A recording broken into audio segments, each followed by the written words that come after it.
All right. Hey YouTube, I'm Lucky, and this is your weekly Zur loot and location PSA. He's an EDZ in the usual spot. His one of 3 locations in the Winding Cove. Going over the exotics first, we have the Trinity Ghoul, which is something you need to grab, and make sure you get the Catalyst beat for this before the Witch Queen, because this is getting a 40% buff because it's a primary exotic weapon, and the potential for this to be the best ad clear weapon is there. So definitely worth grabbing. Go grab the Trinity Ghoul from Zur if you don't already have it. Most of you probably do. If you do have it, finish that Catalyst for it as well. Moving on to the next part, we have Graviton Forfeit, which is going to be a bit of a pain because if you don't know right now, Hunter Invisibility is so strong inside PvP. Honestly, I was thinking about making a video saying this stuff is kind of broken, and Graviton Forfeit makes it especially broken. So bringing this and giving this to everyone is going to make PvP a bit of a menace. Thankfully, there's no trials this week, though. So no trials for like 3 weeks. So I guess we don't have to worry about it as much as usual.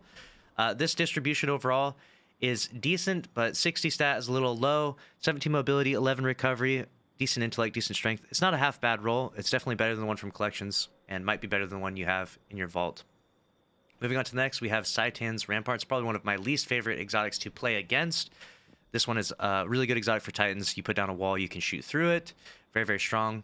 And we have a 57 stat distribution, which is really low on the number, but the distribution between resilience and strength isn't too bad, I guess, because Titans like to punch things and resilience is good. The low recovery is pretty unfortunate for this, and the mobility is also unfortunate. So this is one that I would personally pass, but this is a really strong exotic for PvP. Keep that in mind.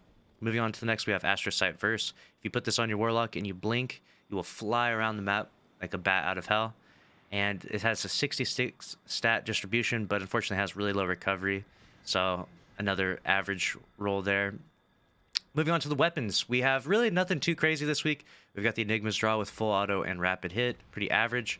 The one weapon that I did want to mention that is actually a god roll is the 7 Seraph Officer Revolver. And I know as soon as I throw out the G word, god roll, people will be like, oh, just getting on their keyboards, getting really angry. But save your anger in the comments, Karens, I promise. This is a god roll, or one of the best rolls you could possibly get for the 7 Seraph Officer Revolver. I even pull up D2 Gunsmith here.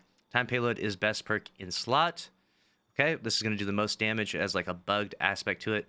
It stuns champions because it hits twice. It's a very good perk, and this is one of the better hand cannons when it comes to stunning champions. I don't think there's any hand cannon champion stuns next season, so we don't really need this necessarily, but you can grab it and let it collect dust in your vault. There's already been a bunch of these handed out though from Zur and from the Gunsmith, so you've probably already grabbed a good roll. Pulse Monitor recently got a big buff. It's actually really good.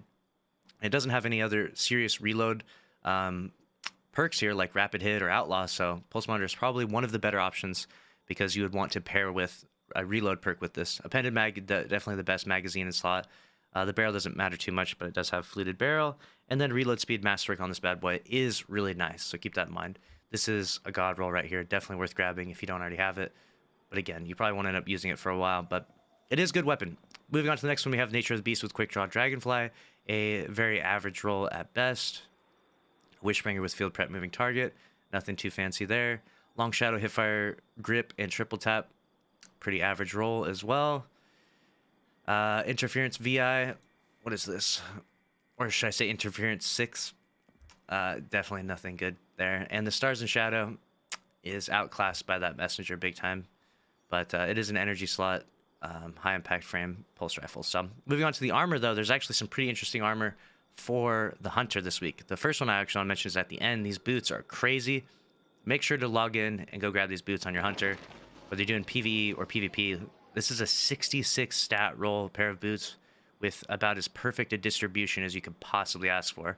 High mobility, high recovery, really high intellect and strength. I mean, if you're running around doing invisibility, throwing smokes at your feet, this is probably the best pair of boots you could pair with. And you could even rock it with the Graviton Forfeit that's here, and you'd have an insane build, insane distribution. The helmet's pretty average, and this chest is decent with 23 recovery and 18 intellect.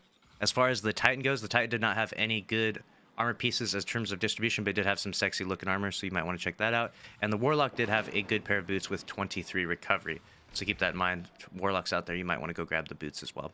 Let's wrap on your weekly Zur PSA though. Let me know your thoughts down in the comment section below. Make sure to subscribe with notifications on if you did enjoy. Smash the like button. I'll see you in the next one. Later.